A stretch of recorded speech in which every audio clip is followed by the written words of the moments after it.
नमस्कार, मेरा नाम है शिल्पा भारवटे। पिछले वीडियो में मैंने बात की थी कि आत्मा क्या है और उसके 3 फैक्टर कौन से हैं। इस वीडियो में मैं आपको बताऊंगी कि आत्मा कहाँ रहती है और हम अपने अवचेतन मन को कैसे जागरूक कर सकते हैं। तो मैं आप लोगों से पहले एक सवाल पूछती हूँ कि ड्राइवर हमेशा गाड़ी में कहाँ बैठता है? ड्राइवर हमेशा गाड़ी में सामने वाली सीट पे ही बैठता है, क्योंकि गाड़ी के सभी महत्वपूर्ण पार्ट जो है वो सामने स्टीयरिंग के पास होते हैं। अगर ड्राइवर पिछली सीट के बैठ जाए तो वो गाड़ी ठीक से नहीं चला पाएगा। वैसे ही इस शरीर में हम आत्माएं कहाँ रहती है? इस शरीर में हम आत्माएं यहाँ भ्रुकुटी के मध्य में रहती है। यहाँ ही क्यों रहती है? क्योंकि हमारे शरीर के जितने भी महत्वपूर्ण पार्ट है वो सब इस चेहरे पे होते हैं। जैसे कि ये आंखें हमारी हेडलाइट है, और ये जो हमारा जबान है ये ब्रेक है एक प्रकार का। अगर हमने अपने जबान पे लगाम नहीं दिया तो झगड़े भी हो सकते हैं। द्रौपदी ने क्या कहा था? अंधे का बेटा अंधा।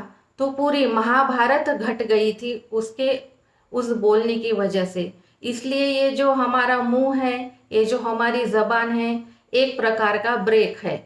मतलब सभी जो महत्वपूर्ण पार्ट्स है वो हमारे चेहरे पे होते हैं। इसीलिए मैं आत्मा यहाँ भ्रुकुटी के मध्य में रहती हूँ। आत्मा की अलौकिक शक्ति का नाम है मन। और मन के भी 2 प्रकार है, चेतन मन और अवचेतन मन। हमें अपने अवचेतन मन को जागरूक करना पड़ेगा। अवचेतन मन को जागरूक करने से जीवन में सफलता मिलने के चांसेस बढ़ जाते हैं।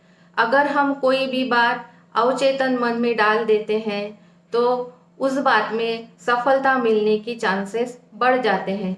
लेकिन हम अपने अवचेतन मन को कैसे जागरूक करेंगे? इसके लिए मैं आपको एक छोटा सा उदाहरण देती हूँ।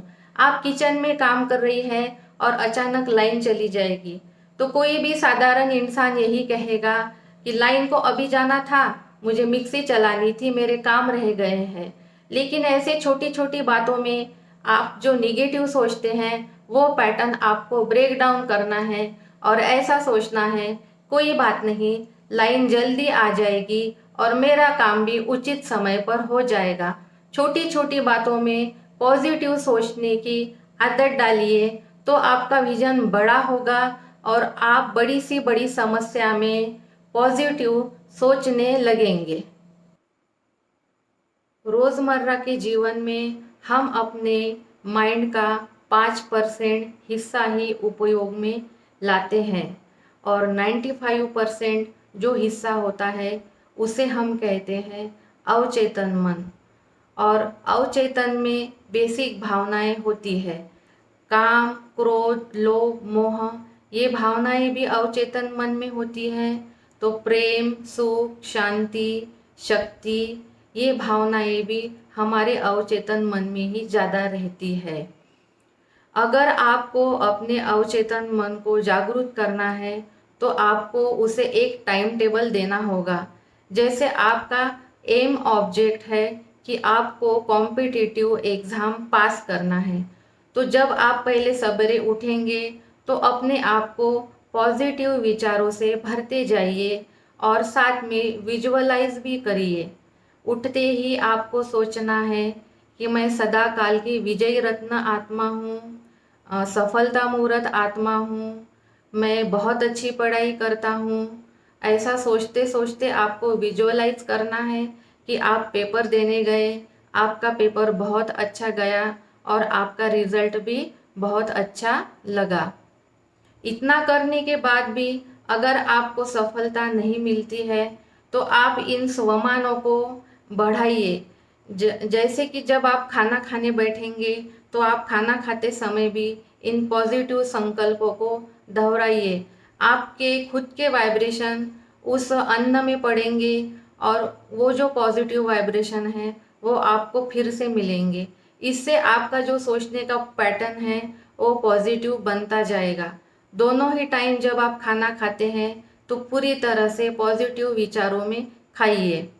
और उसके बाद जब आप सोते हैं तब भी अपने आप को पॉजिटिव विचार दीजिए। और फिर भी आपको असफलता मिलती है तो बिल्कुल ही नाराज मत होइए, क्योंकि बहुत बार भगवान ने भी हमारे लिए कुछ अच्छा सोचा हुआ होता है, उसका हमें कुछ भी पता नहीं होता। मैं ब्रह्म कुमारी सेंटर पर हमेशा जाती हूँ और मैंने एक दिन ये सवाल दीदी से भी पूछा था कि कोई इच्छा प्रबल होती है फिर भी वो पूरी क्यों नहीं होती है। तो इसके जवाब में मुझे दीदी ने एक कहानी बताई जो कि सत्य घटना है। एक भाई होता है दिल्ली का, वो हमेशा एक सड़क से गुजरता है, देखता है कि फ्लैट का बड़ा ही सुंदर कंस्ट्रक्शन वहाँ पे शुरू है और उसे एक फ्लैट वहाँ चाहिए। इसलिए वो एक दिन वहाँ के लोगों से बात करने जाता है, लेकिन उसके पास पैसा नहीं होता है तो उसे वो फ्लैट नहीं मिलता है। वो वहाँ से निकलता है और भगवान को कोसता है और अपने नसीब को भी कोसता है। कहता है कि मेरा नसीब ही खराब है और भगवान भी मुझे कभी साथ नहीं देते। 4-5 रोज बाद वो भाई वहाँ से फिर गुजरता है तो वो देखता है कि वो जो फ्लैट है वो टूट गए, ढह गए। तो वो तुरंत भगवान का शुक्रिया करता है कि अच्छा हुआ मुझे कोई भी फ्लैट वहाँ पे नहीं मिला, नहीं तो मेरा कितना नुकसान हो जाता और उसमें मेरे पैसे भी लग जाते। तो कहने का मतलब ये है कि हमारे जीवन में कितनी ही निगेटिव घटना क्यों ना घटी हो, लेकिन उसके भी पॉजिटिव रिजल्ट हमें धीरे धीरे मिल सकते हैं। ये रिजल्ट हमें 15 दिन में मिलते हैं, कुछ 15 महीनों बाद मिलते हैं और कुछ तो 15 साल बाद मिलते हैं। 15 साल बाद भी लोग ये कहते हुए नज़र आएंगे कि अच्छा हुआ उस टाइम ऐसा हो गया, नहीं तो मैं आज इस मकाम पे नहीं होता। आशा है कि आपको मेरा ये वीडियो पसंद आया होगा। अगर आपको मेरा वीडियो पसंद आया है तो इसे लाइक और शेयर करिए। नमस्ते।